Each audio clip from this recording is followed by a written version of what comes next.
The day has finally come. The day where I step out of my comfort zone, not too far out because it is still a Kingdom video, but to take on a challenge. A challenge that I guarantee most people wouldn't undertake, specifically because it's just so damn big. Kingdom, the magnum opus of the one and only mangaka Yasuhisa Hara. Since 2006, this man has been spending what I can only assume to be every waking hour of his life drawing and writing this manga series, because as of writing this video, there are well over 800 chapters of pure peak fiction available to read. This man has dedicated his life to this story, and so in order to even stand the slightest chance of understanding everything this manga has to offer, I must jump in at the deep end and start from zero. I'm going into this undertaking through the eyes of a novice, as if exploring this manga for the very first time, unlike the hundreds of times I've reread it before this. As of right now, I'm just someone who has never watched a single episode or read a single chapter of this story. I am just an ignorant weeb exploring for the very first time one of the most popular and girthy seinen manga of all time. One of the faces of the entire seinen genre, more popular than Yu Yu Hakusho, more popular than Hunter x Hunter, more popular than Vagabond, Haiku, and Fairy Tail. This is my completely honest first impression slash guide for idiots of the greatest historical fiction adventure manga has to offer. Today, I review Yasuhisa Hara's modern epic, Kingdom. In this video, I will be reviewing the beginning of Kingdom's story all the way to the end of the Keiyou campaign arc, which takes us about 75 chapters into the manga. But I also want to mention that this is my own little arc review where I'll talk about a lot of information while also cracking jokes along the way and sharing my own personal hindsight. But I will not mention every little detail or nuance, because if this video gives even one person the willpower to start reading Kingdom, I still want their experience to be fresh and new. What can I say? The journey of 1,000 miles starts with the first step. And I know that sounds like a lot of content to cover in only one video, but the beauty of Kingdom chapters is that they aren't painfully long with so much information thrown at you all at once, and you just get overstimulated just by looking at a single panel like your average One Piece chapter. But anyways, let the journey start now. Oh, and also, I'll only be reading the manga, as I refuse to believe that there are actual anime onlys as far as Kingdom is concerned. I honestly believe there are more live action onlys than anime onlys. Enjoy.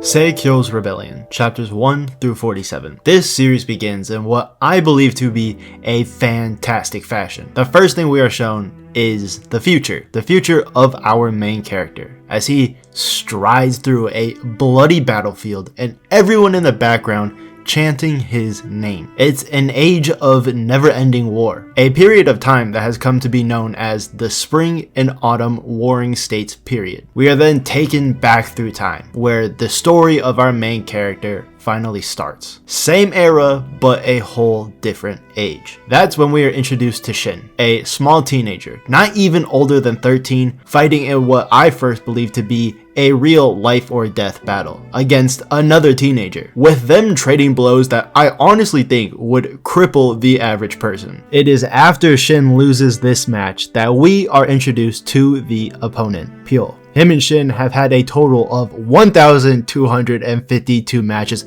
just as intense as the last. And after that one, Keiyou is in the lead with 333 wins. After their fight, we learn that these two are brothers of sorts. They are both war orphans that were taken in by the Li Dian, and let's just say that these two have it rough. But some time passes, and the next day, as these two are training again, they happen to meet an old man. And Shin, being the eccentric character he is, immediately goes to press the old man, until Keiyou explains to him that this is an important man, telling by his clothes and the fact that he has his own carriage, and that Shin basically almost signed his death sentence. It's only then, when the old man takes an interest in the two and questions them, that we learn of our main character's ultimate goal. You see, these two have lost everything. They are war orphans who lost their parents because of war. The only thing these two truly possess are their strong bodies. But you see, that's good enough, because so long as they can swing a sword,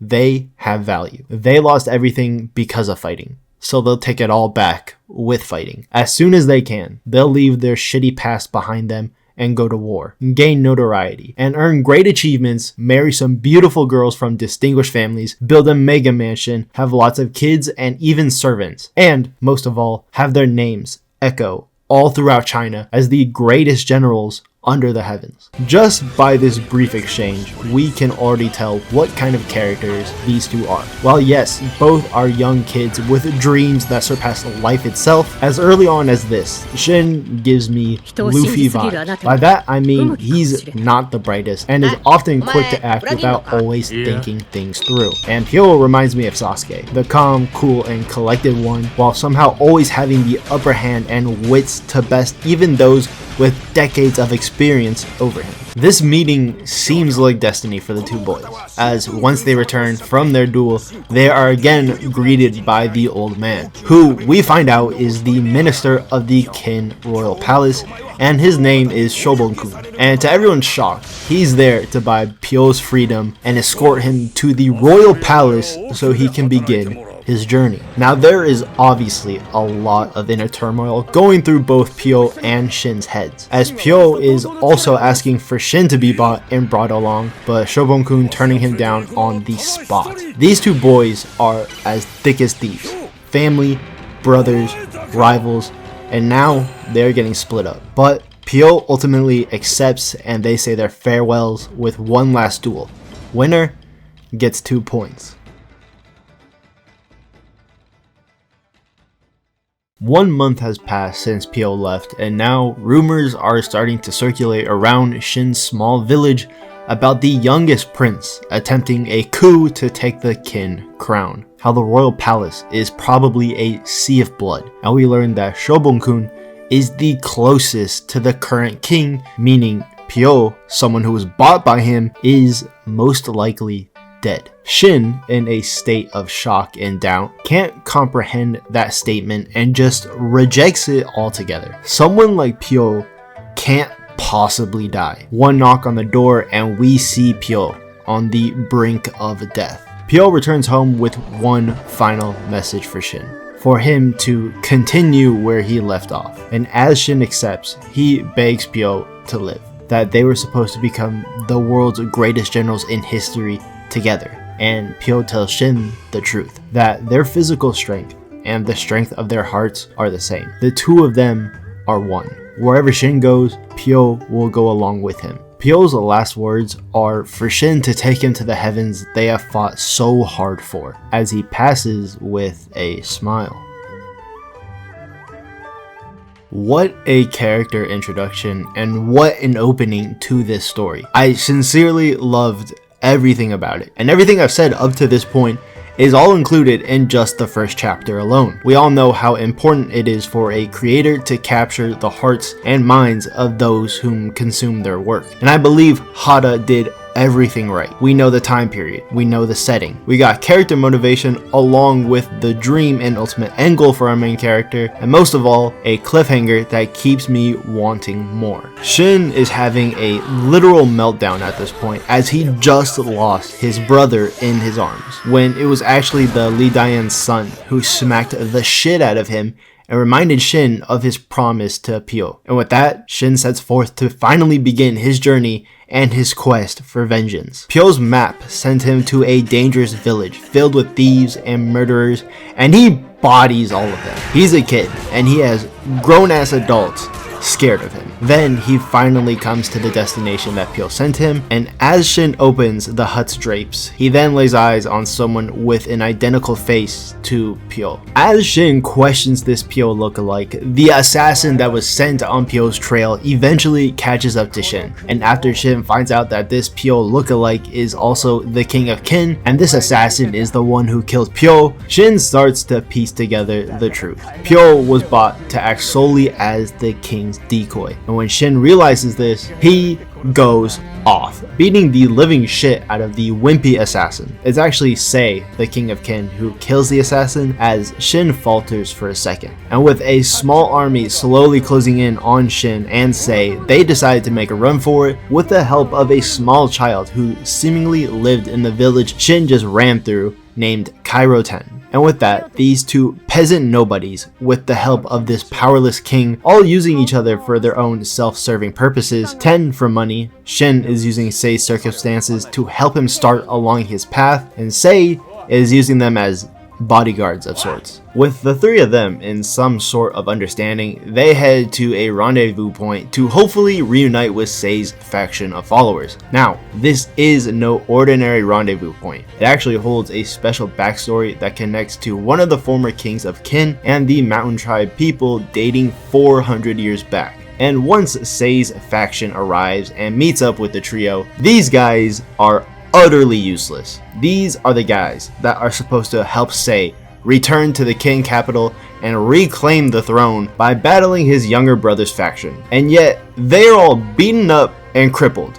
They are about as useful as a eunuch in a brothel. So with great determination in their hearts, Sei and his followers decide to ask the mountain people for help once again, and try to establish a pact that has been lost for over 400 years. And once we get our first look at the mountain people with their badass masks and their ripped bodies, we can immediately tell that these people stand on business, as they make a very clear threat to take Sei to the king of the mountain people, and if he doesn't come, they will all die right there on the spot. So of course Sei agrees, although it's not like he had any real choice in the matter, and with the help of Shin and his blunt attitude towards complicated matters, these two seal the pact with the Mountain King, acquiring one of the most deadly forces. And yes, they have made that much completely obvious even this early on. So with the two teams set, it's time for the final battle. The battle who gets to sit on the throne. One army is made up of 3 kids, 2 kings, and 50 of some of the most ferocious man beasts in the world. And they are going up against Qin's capital army. Truly battle-hardened veterans in their own turf. Truly a battle of the ages. And the first strike goes to the boy who plans to be the one true king of China, King Sei.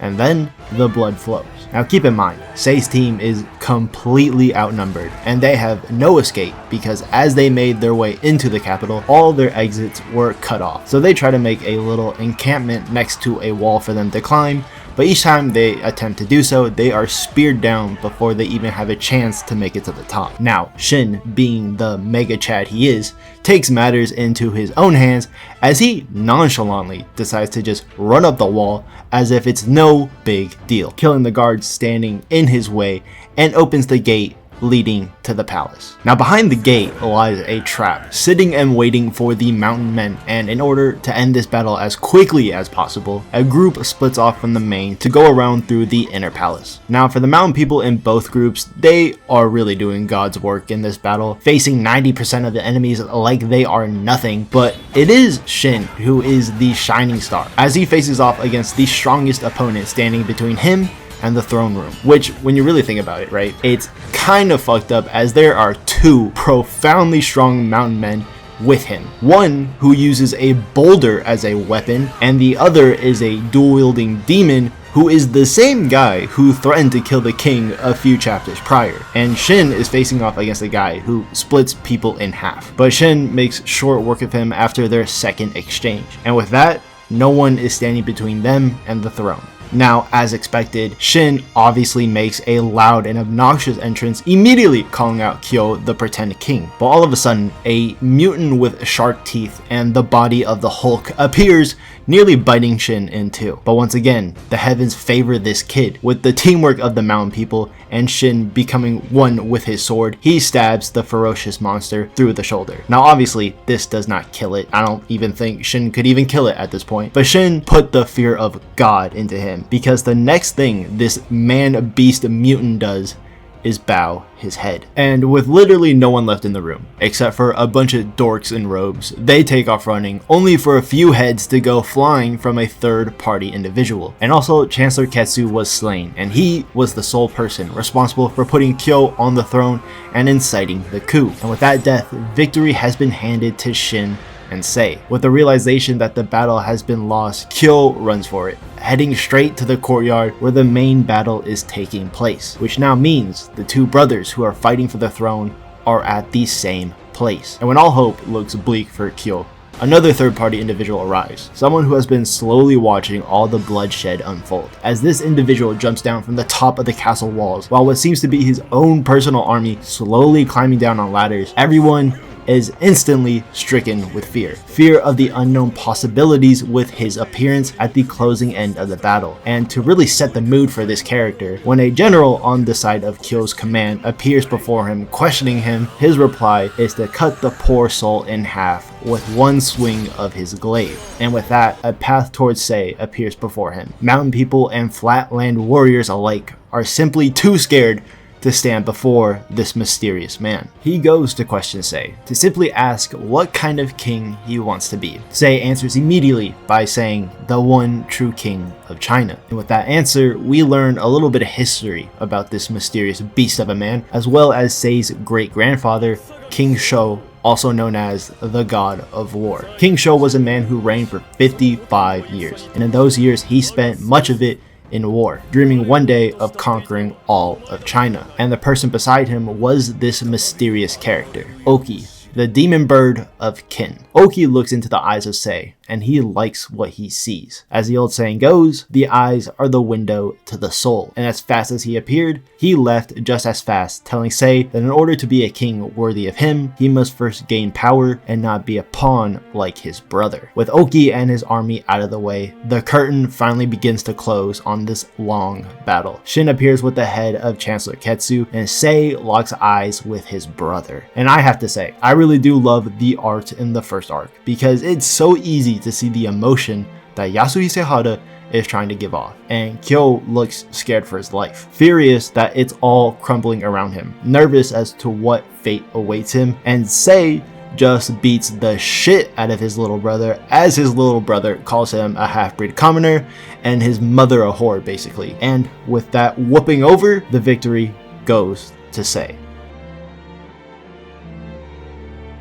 Now for my final thoughts on the very first arc. I think it's actually one of the strongest impressions that a manga has given me in a long time, and I truly mean it when I say this. Only Tokyo Ghoul has given me such a strong first impression like this. It's the very first arc, and the possibilities seem endless. There are so many different types of characters. The pacing is phenomenal, and Shin just left me wanting to read more and more. I actively want to root for this guy. I want to see him go to war and get a body count of 1,000,000. I want him to reach the goal of the greatest general under the heavens so Pyo can smile upon him and rest easy. I want Sei to become the one true king of China, because in the very first arc, this child stands strictly on business. I want to learn more about Oki, because this man's mere presence instinctively put the fear into two armies standing against him. So, for my final thoughts of this arc, fuck yes. This is some gas. I want more. I need more. Keiyou Campaign Arc, chapters 48 through 73. The story picks up 3 months after the rebellion. Shin and Ten are currently living together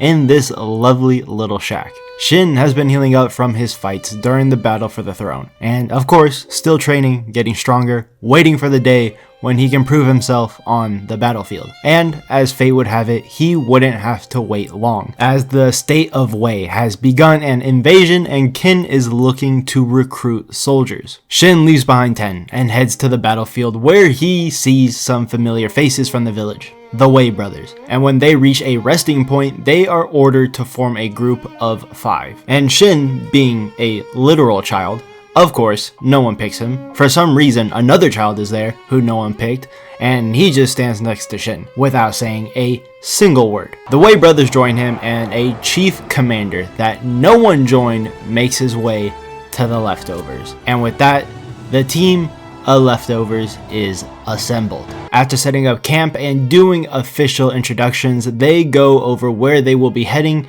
and who they will be teaming up with. They are heading to Wan Castle, where they will be teaming up with a new general nicknamed Star-Eyed Black Dragon. Honestly, sounds like the kind of name of something you would find in Moist Critical's closet. A closet behind me is full of so many fucking sex toys it would blow your mind. But hey, who am I to judge? But at the end of the chapter, we see the fate of the general, Star-Eyed Black Dragon, and Wan Castle, with a scary looking demon guy holding his head, and the castle on fire in the background with the Wei flags being raised. Once word made its way back to the rest of the soldiers concerning the fate of the Wan Castle and the renowned general they will now be going up against, for obvious reasons, everyone was on edge. Of course, everyone except for Shin and the other kid, that is. Shin looks pissed off and ready to go to war, and the other kid is as cool as a cucumber. While all the other adults slowly descend into hysteria as they make their way ever closer to the battlefield, they come to a halt and make way as a 1,000-man commander strides through the army. Someone Shin recognizes and hasn't seen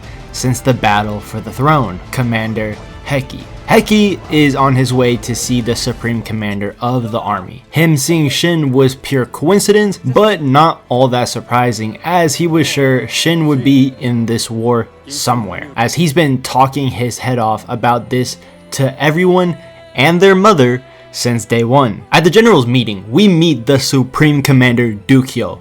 And right from the jump, we can tell how eccentric this guy is. He finds all the moves that the Wei army is making to be nothing more than an interesting game. He smiles with excitement and he tells his generals to prepare for departure. 4 days of marching later, and Shin finally sees his first ever battlefield. Instinctively stricken with both shock and fear, and to make matters even worse, the gods were not looking down fondly upon Shin. As his first war, he was put into the command of a suicidal, battle-hungry, 1,000-man commander who always has the most casualties, named Baku Koshin. And just the icing on the cake, he's at the very front. Well, he got what he wished for. Off to a very horrible start if you're asking me, but you know what? It's actually okay. While the gods may not be in his favor this time, this boy has been training like hell since he was first able to wield a sword, having sparring sessions with his brother every day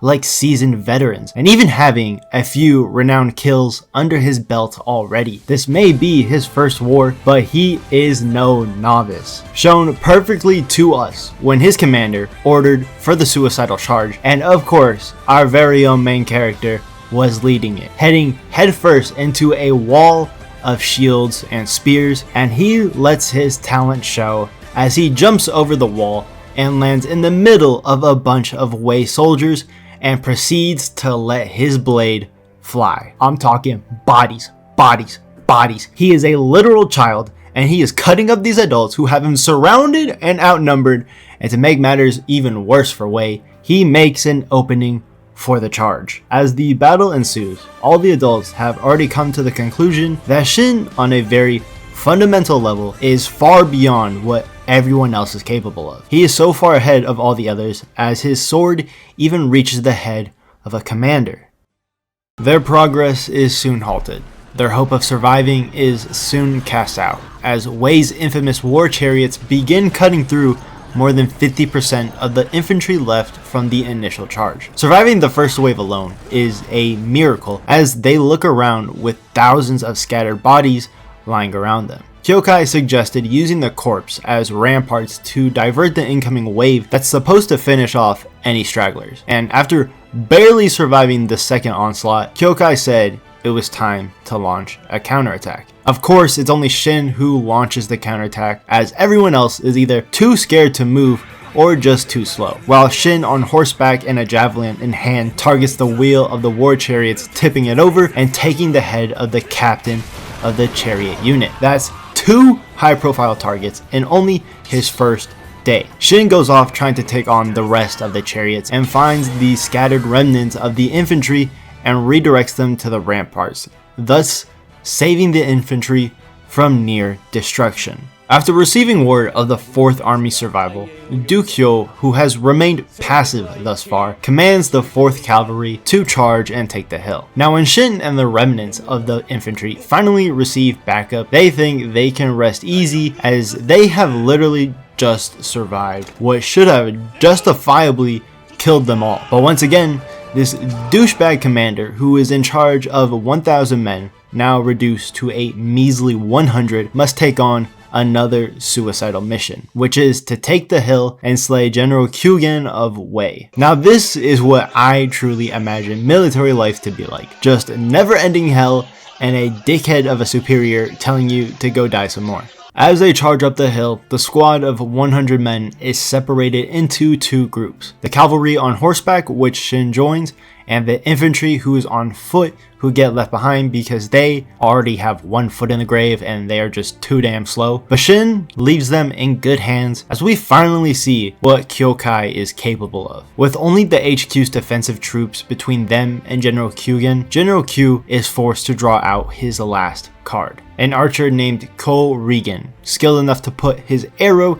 in the eye of a kin soldier on horseback. He even lands an arrow in Baku's chest, but fails to kill him. Riding on ahead, Shin shields the heavily wounded Baku, deflecting the arrows with his sword. Switching his focus to Shin, Ko releases an arrow into the head of Shin's horse, but Shin uses this propulsion to his advantage, cutting down this skilled archer as he lands, and thus eliminating the last obstacle between them and General Kyu. The Wei general sees a kid and a 1,000 man commander with an arrow in his chest, and he brazenly confronts them by himself and lunges his spear through Baku, basically calling him a worthless nobody and his death meaningless. But Baku, with a spear in his gut and an arrow in his chest, summons the last bit of remaining strength he has and puts his sword in the neck of the Wei general.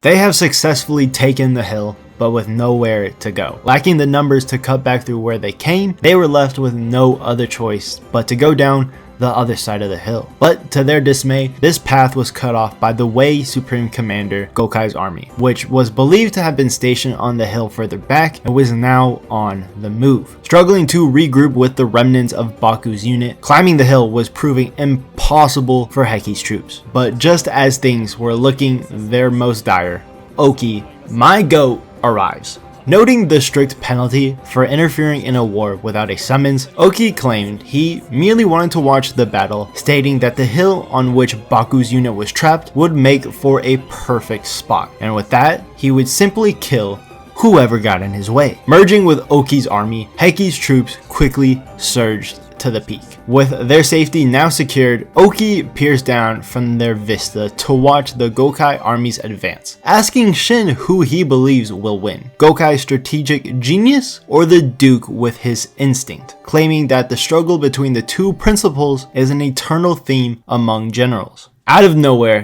Kyou's cavalry appears, blasting a hole straight towards the center of General Gokai's formation, drawing out Oki to claim that war belongs to generals. Gokai changes his formation to counter Hyo, but the Duke's troops easily smash through it with enhanced morale that comes from the general leading the charge himself. This forces Gokai to call upon Maki and Shuki, 2 headhunters proficient in the art of general slaying. Having seriously misunderstood Oki's statement to mean that the efforts and struggles of each soldier are of no consequence, an angered Heki leads a charge down the hill to assist the Duke Kyo and prove that war is won by more than just generals. Shin asks the general for a horse and rides down to join Heki's cavalry. Yasuhisa Hara has mentioned multiple times throughout this arc that for King Sei's faction to rise to more power, Shobon-kun will rise in a more diplomatic sense, while Heki is supposed to rise to the top in a military standpoint, which means he's supposed to be,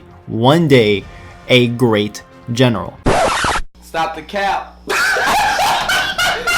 the cap right now. Stop the cap. No bullshit, bro. I'm not gonna lie, I find it laughable to think that as of right now, this man could ever rise to such an esteemed position. I mean, just look at all the great generals we've seen so far, like for instance, Oki, and then look at Heki. Brother needs to put on a few more pounds. To counter Duke Hyo's charge, Gokai clears the area on Hyo's left and right flanks to make room for his war chariots, thereby capturing the Duke's troops in a pincer attack, and slowly dwindling down their numbers. Determined to reach the Duke in time, Heki targets only the weakest soldiers to quickly cut a path through their ranks. He then comes alongside the chariots to the Duke's left, thus creating a pincer of their own, and freeing the Duke. Shin rides ahead to engage in what he senses to be strong enemies, and ends up dueling the Key brothers, cutting down Maki just before General Hyo arrives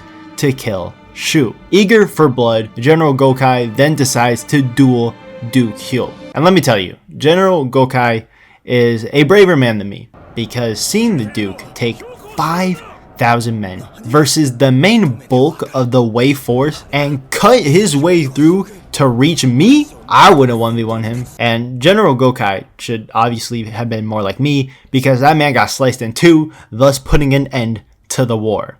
Victory goes to Kin.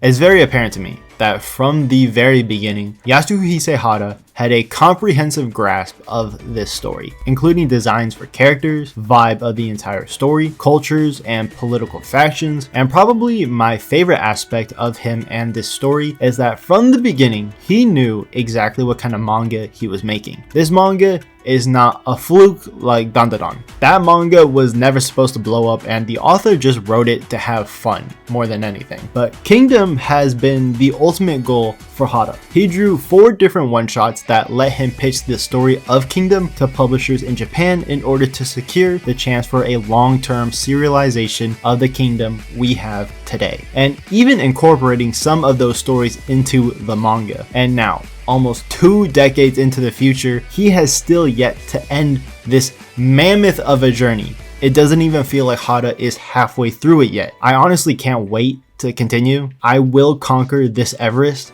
I will spread the good word of Kingdom and the peak it has to offer. And this is only the beginning.